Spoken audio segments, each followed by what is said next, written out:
Hello, I'm Melissa Fuller with City Focus, and today we are talking about the Reverend Dr. Martin Luther King Jr. Youth Rally here in Lincoln. It has been going for 28 years, and I am joined by the adult advisor, Pete Ferguson, as well as one of the amazing scholars, Daniel Turner. Hi. Thanks for having us. Hi. It's wonderful to have both of you here. All right, let's start with you, Pete.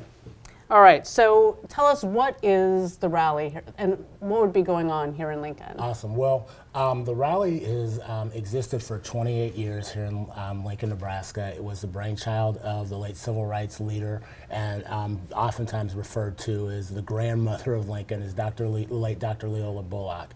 And her vision is to have an opportunity where young people not only honored, recognized, but also became aware of who Reverend Dr. Martin Luther King Jr. was. What she realized is that, as time had gone by, that his legacy and who he was and the impact that he made was going more and more into the distance. And so she wanted to make sure that we not only recognize who he was, but also those other individuals that carried on his legacy and his steps towards equity, justice, civility, and kindness. And so, that culminated with a rally that started on the steps of the city county building here some 28 years ago, with speeches, the I Have a Dream speech, some musical selections, and then reflections, and then a march to the state capitol. Where it's evolved to today is on the third Monday of January that we gather at the University of Nebraska-Lincoln in the Centennial Ballroom. Just because of size, we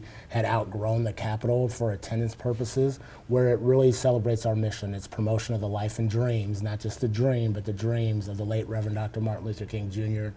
and Dr. Leola Bullock through positive youth action.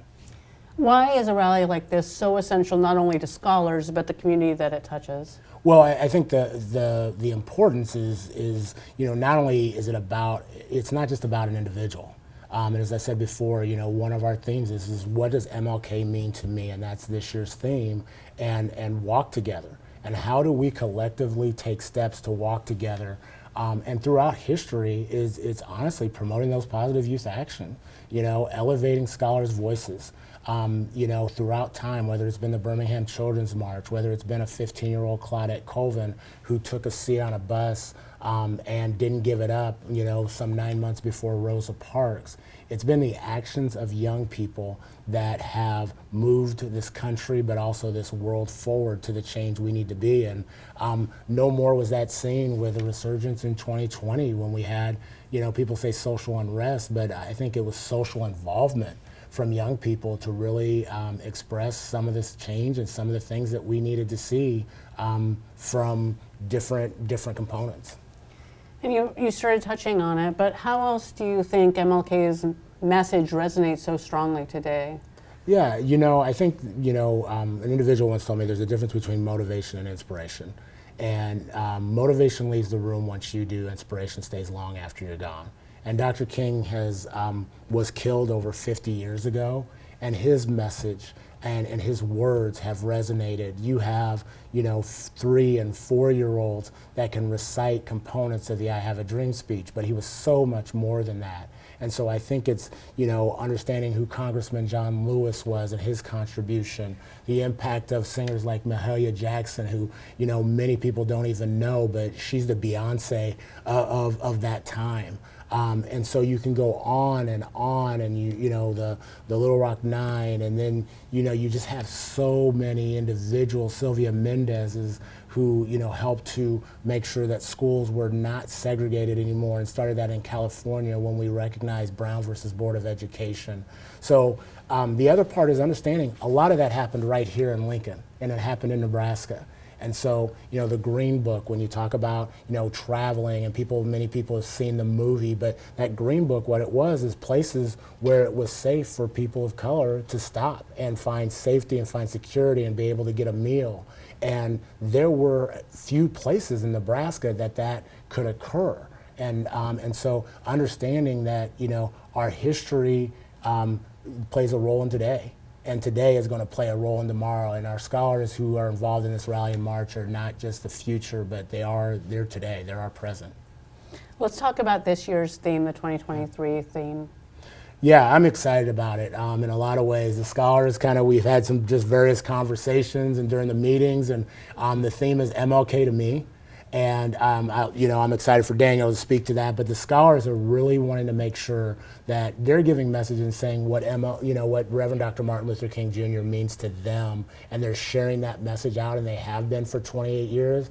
But they really said, you know what, it's time for people to understand what does he mean to them, and not just him as a person, but what does the message mean? What does it mean to be in a beloved community? What does it mean for equity? What does it mean for justice? What does it mean for kindness? What does it mean for civility?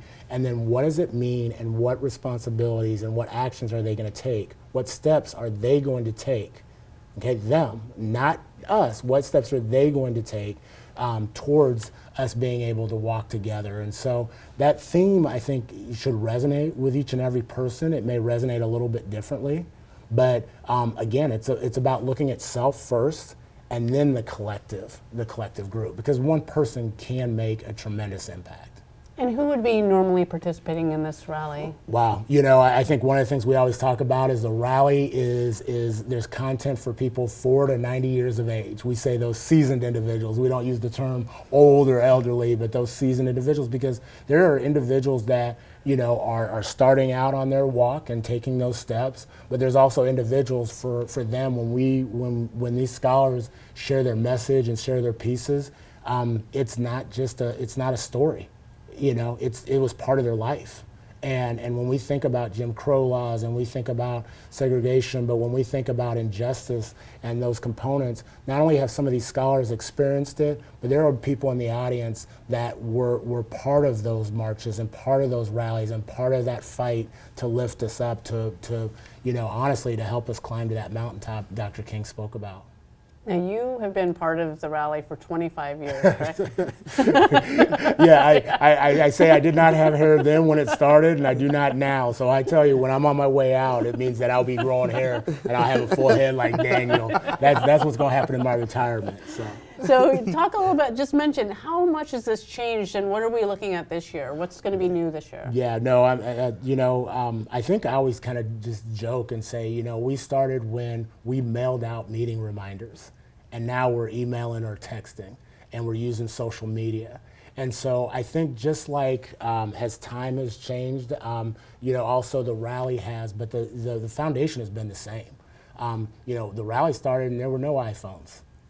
And those members that are here today, most of them have grown up and always had that kind of technology. And so, I think, as many challenges as the pandemic has brought us, I will tell you, one of the things I'm most proud of individuals like Daniel and other committee members is they didn't miss a beat. When other people were canceling, when other people weren't doing it, that message was needed more than ever, and they stepped up and they delivered, and we have not missed a year. They have not missed a year. And what you're going to see is you're going to be educated, you're going to be empowered, and you're going to be engaged. And this year, the nice part about it is we're going to be able to have people in the audience. And so we're going to do that through the television screen, but we're also going to do that to the people in person. That's wonderful. Yeah. All right, Daniel. So how did you get involved in the rally? What brought you to the rally? My cousin, Dollar Bill, we call him Mr. Williams, he ended up telling my mother about the MLK Youth Rally and March Planning Committee. And she told me one day on the way home, she said, "You're going to be doing the March and Planning Committee." And she said, "I'm going to throw you in the suit and you're going to get up there and speak." Yeah. And I said, "Wait, what?" I was so shy back then. But when she took me to the first meeting and I saw Mr. Ferguson, I've been knowing Mr. Ferguson since I was about in 3rd or 4th grade, and I was in his track program. I was in his track leadership program at a young age. So I was really excited, and when I got in the meeting, I was like, okay, this is where I belong. This is where I get to learn more about our culture, about Martin Luther King, about other African-American people who built this ground before me. So what is a moment that has stuck out to you so far? A moment. The march. Definitely the march. I feel that was such a powerful moment. And when we all came together and we spoke and we gave to the audience our love and our compassion, we were speaking empowerment, equity, justice, they felt what we were speaking. They loved what we were speaking. And when they left out the room, they had a feeling that there was going to be a change. There's a moment that we're going to all take a step together and that we're going to able to change the world together. And what does this year's theme mean to you? This year's theme means to me is that we are going to continue to make a change together, that we are not going to depart from each other, that we're going to all stick together, and we're going to keep moving forward, even through the worst times. So how do you see the impact of the rally? What do you think it should be meaning to people? I mean, how would you, so someone out there, what impact do you think it should be having? That what we learned at our meeting yesterday is that what got to me, and I'm going to share with you today, and many others with you guys today, is that failure means for you to come back. It don't mean to quit or to give up. It means a continuous to come back. To never give up, ever to give up. And I want to take that away. So what, again, I think you may have sent it, but is there any other challenge that you send out to our viewers? Challenges?